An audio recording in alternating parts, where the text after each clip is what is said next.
Alex Barry here for Wargamer.com. Today I'm here to review Conflict of Heroes, Awakening the Bear. Now this is a tactical game set in World War II, sort of set in the opening of Operation Barbarossa, the German invasion of Russia in the summer of 1941. And this focuses on sort of the tactical battles of the era. You've got units that are sort of commensurate with the technological and logistics of that time period. So these are going to be, dealing less damage than, a tank from involved in sort of Kursk a couple of years later would have been. Now, this is put out by Academy Games. This is sort of a re-release of their first edition, and they've updated the graphics, they've updated the rule book, and it's really a fun game to play. It's really interesting sort of mechanics of how the game plays, how you sort of are moving a unit, but you don't move the entire unit. You're going to take sort of a slight action with it. It's not going to spend all of its action points. Then your opponent will move. Then it'll be back to you. You can interrupt that if there's your opponent's moving somewhere totally different space from that unit you're currently controlling. You can use an opportunity action to activate a different unit in a different area. It is going to spend them, but that's kind of exciting to keep sort of the whole battle flowing. It feels tense. It feels like a battle of the time period may have felt. Just it's not just I'm moving my entire unit, then you go and move your entire unit. It's tense. It's fun. It's exciting. You've got really interesting decisions in this game, and the production values are excellent. You've got really big, thick counters. Excellent quality. They're easy to see. You don't need a microscope to see these counters. Some of these other games, they've got really tiny counters. It's tough to move. You're knocking other counters out of the way to do that. That's not happening here. You've got very big hexes, very big counters, very good production values on the counters. The rule book is well done for learning the game. You've got designer notes sort of scattered throughout, which is really interesting, and the game sort of progresses with you. So you can learn a battle, and they've given you the first rules sort of for learning the very first battle. Then once you've kind of played that a couple of times, you can move on to another battle. They throw in a couple more rules. So it's a really good rule book for progression and for learning the game system here. My complaint with the rule book would be if you're trying to just look up one rule or so. There is an index. It's not exactly the best index, and I find it tough if I remember there's this rule I'm trying to look up, sort of the optional rule for giving units variable amounts of action points. There's sort of a standard rule of every unit has 7 action points. That can there's an optional rule to change that where you roll 2 dice, or you roll 3 dice rather, and then you sum the biggest and the lowest to give you the action points. I know there's that rule. Maybe I'm slightly misremembering it. How do I quickly check? It's tough to find exactly specific rules. The index really should have been probably 2 full pages, not this kind of half a page. So that is one issue with it. But the game itself is excellent, and the rules are excellent. The one minor factor with the index, you've got sort of the scenario booklet where the different battles described as firefights in this game laid out. You've got the victory point conditions, the units that are going to be there, the map boards that go together.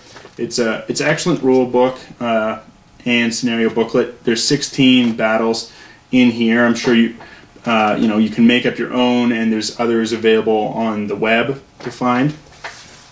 The boards themselves are excellent. It's beautiful, sort of mounted. It's not just a paper map that can rip easily. The graphics are very well done. It lays flat on a table, and you have, you know, multiple maps. I've got a couple set up now, and so you get a lot of value in the game. The one complaint I have, sort of production-wise, is my copy has Spanish language counters. So for some of the hit counters, and I'll zoom in when I'm sort of describing the actual how the mechanics of the game work, but some of my counters are actually in the Spanish language, and I have an English language copy. Everything else I have is sort of English language. I just have a few select counters, sort of the hit counters, and then the general control counters are in the Spanish language. I'm not sure how prevalent that is, if that's sort of isolated to my copy, or if that's sort of prevalent in the print run, and several, you know, copies of the game have the Spanish language counter issue. So you do need to be aware of that if you're looking to pick up the game. I'm not sure just how prevalent that is. Finally, you've got excellent player aids come with the game. A really good summary of the rules and sort of how the turn order works, how the counters are sort of broken down, and the meaning on the counters. The back has terrain chart and sort of an obstacle and fortification chart. Excellent player aid. Academy Games really does a good job, I think, with player aids. They're, I think, the leader in player aids in the wargame market. But I'm sure you're interested in seeing how the game itself actually plays. So let's take a look now. So here we've got a board set up. We've got German units here, and we've got the Soviet units over here. Let me just sort of describe how one of these counters works here. So this is the Soviet rifle group. It's 1941, so that's the technology. You can, of course, you know, mix and match with other Conflict of Heroes systems. The Conflict of Heroes Storms of Steel takes place during the Battle of Kursk, set in 1943, so they would have sort of slightly different units. The way you have here on the top left, this is the action points required for the unit to fire. This is the action points required for the unit to move. Now, in the default sort of base version of the game, every unit is going to have 7 action points to use. You've got their attack value versus soft targets versus hard targets, their range, so they can shoot 5 spaces, their value against flank attacks, sort of their flank defense, and then their frontal defense is the 12. So that is sort of how the counter works. This is sort of how you control the units here. So we have the game round, we have the victory points track, we have the command action points. Now these are sort of available for your side, which can be used to supplement action points for the unit. You can move other units with the command action points. You can use them to sort of modify unique things in battle, and then you have the action points here. And this is how it's used sort of in defense. You also then have cards. So each side is going to have 2 cards. Here, these are command action, 1 free action. This is what the German player possesses in their hand. And you've got the Russian player.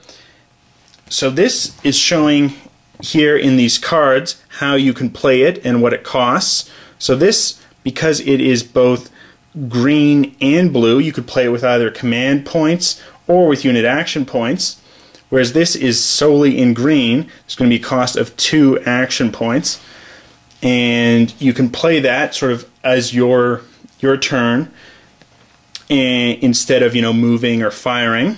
And here the activated unit may roll a 1d6 and add the result to the command action point track for this use during the round. So that's going to give you some more command points. which are very useful and are limited sort of in the game.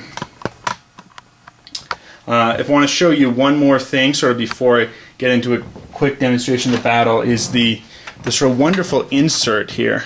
Very good insert. Not many games come with inserts or ones that are useful. I chuck a lot of inserts, but here it's very good for storing the counters that I'm not using in this firefight. And they don't move around, they don't jump out because you put the boards on top, and it's a very good counter.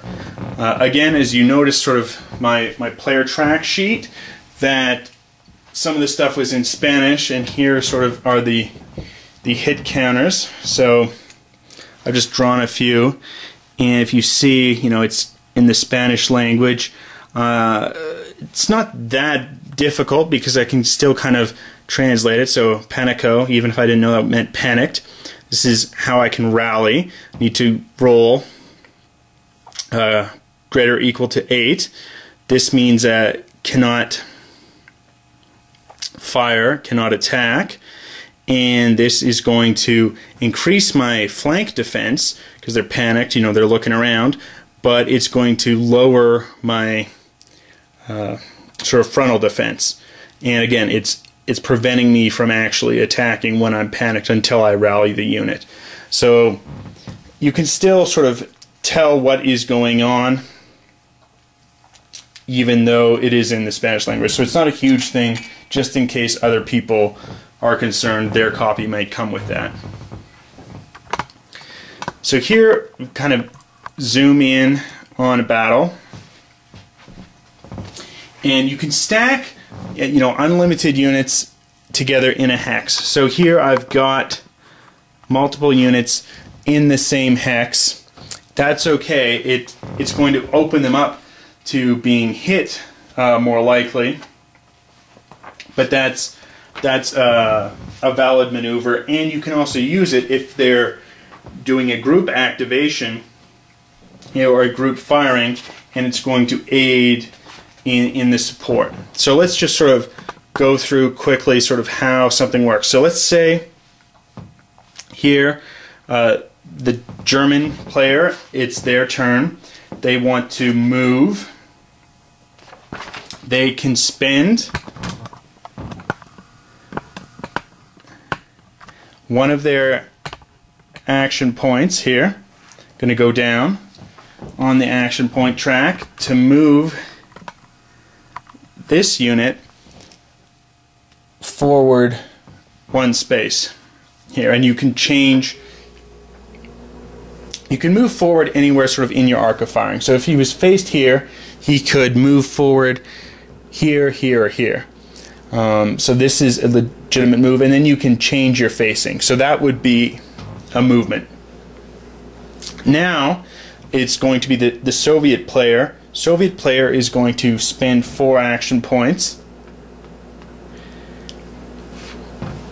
They're going to go down on the track here and also spend 2 of their command points on their attack. So they will spend the 4 to actually do their attack, as we see here with the value of 4, and the 2 is going to modify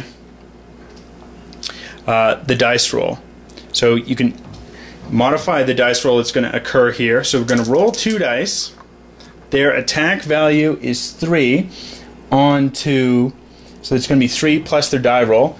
They're doing a frontal attack on this German unit, which has the defense value of 12. They are in sort of the open, so they're not going to get any defensive bonus for being in open terrain. So what we're going to do is roll the 2 dice. Well, we've got 3 plus the 2. That's not going to be enough. It's just a roll of 5. So nothing's going to happen there. Now it's going to be back to the German player. Let's say the German player decides, oh, I've got a really good opportunity. I don't want to use this. He can choose to then sort of take a command action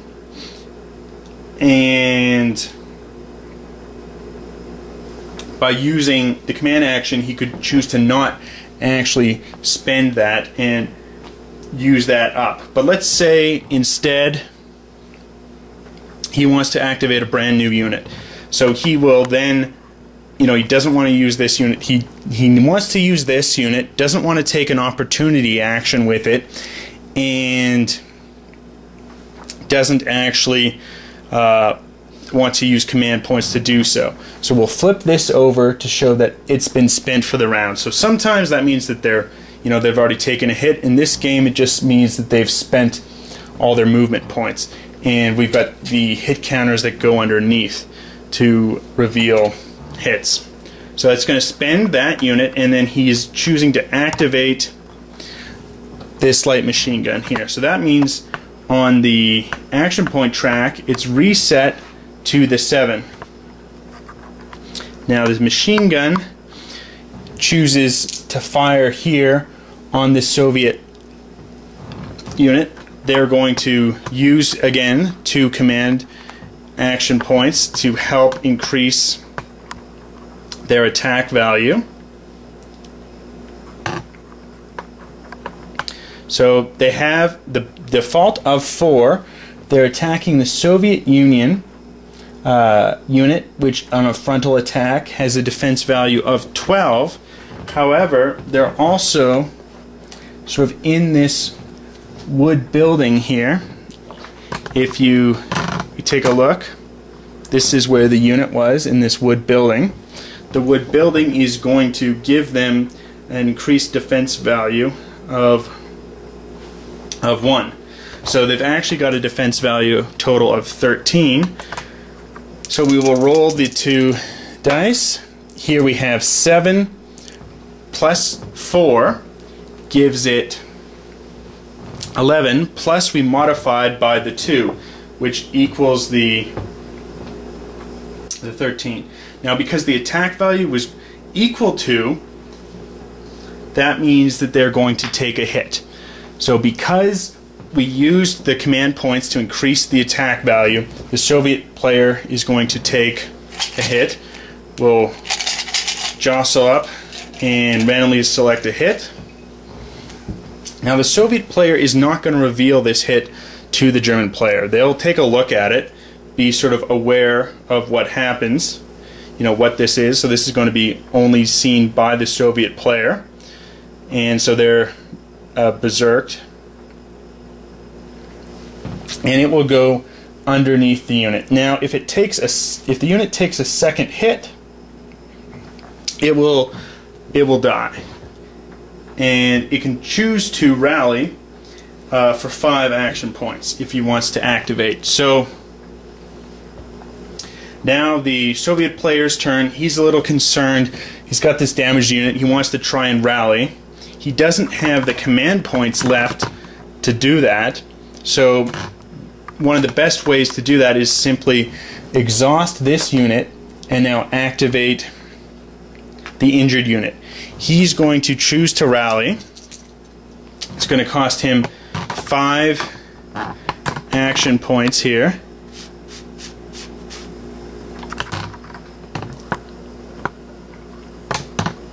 And we'll roll the dice and see if we can rally. Again, known only to the Soviet player are the effects of the hit, and he needs 8 or higher. He can choose to use command action points to modify. You can modify any dice roll. So he's going to do that. He's going to spend 2 of his command action points, putting him down just to 2. And we'll roll the dice. We have 8, so that would have rallied even without. So the hit marker comes away, and the unit's there. It's rallied. Again, he just has 2 action points, and it's back to the German player. German player again now is at 5 action points. It took 2 to do the attack with the machine gun, and he's going to try and attack again. This time he's not going to use any command points. He'll try hitting the unit, though he could try to hit this one. Might be smarter because it's spent. It's not going to be able to rally. But again, this unit's already used most of its action points. It probably won't be able to rally again this turn. So he's going to just keep on hitting what he tried to hit before, not spend any command points.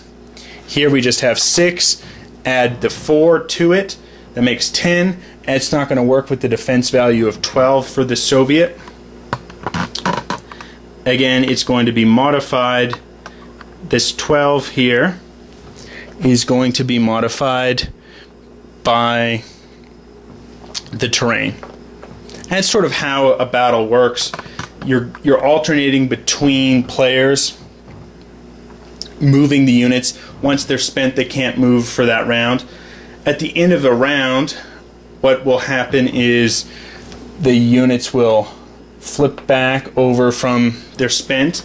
You're going to get your command action points that the scenario tells you will get reset. So here for the Germans, they'd go to 8. If, however, they'd lost any units, they'd been destroyed during the turn, then they would get 1 less command action point for that. So that's sort of how the game works. It's got a lot of tension. It's really exciting because, you know, am I trying to go around? Am I trying to flank my opponent? You know, if I get into close combat, that can really shake things up. It's going to change their firepower, but it's going to be a negative, not firepower for the white box. So if we zoom in here, we can see we have sort of a standard. The light machine gun has this white box, and the rifle has no white box. The white box means that they're not good at close combat. You know, they're kind of set up these positions. They can't really do this close combat. It's going to be negative on their value for close combat, whereas here they're going to get +4 to their firepower for close combat. So that's a really interesting, you know, the units are well simulated. It makes interesting decisions on, you know, am I going to try and encircle, because the units have different flank defense than they do frontal defense.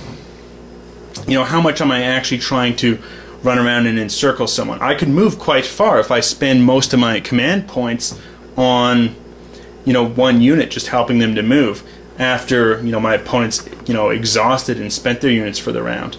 It's really interesting, a lot of tension. Each game's going to play different. Very interesting decisions on what you're going to do.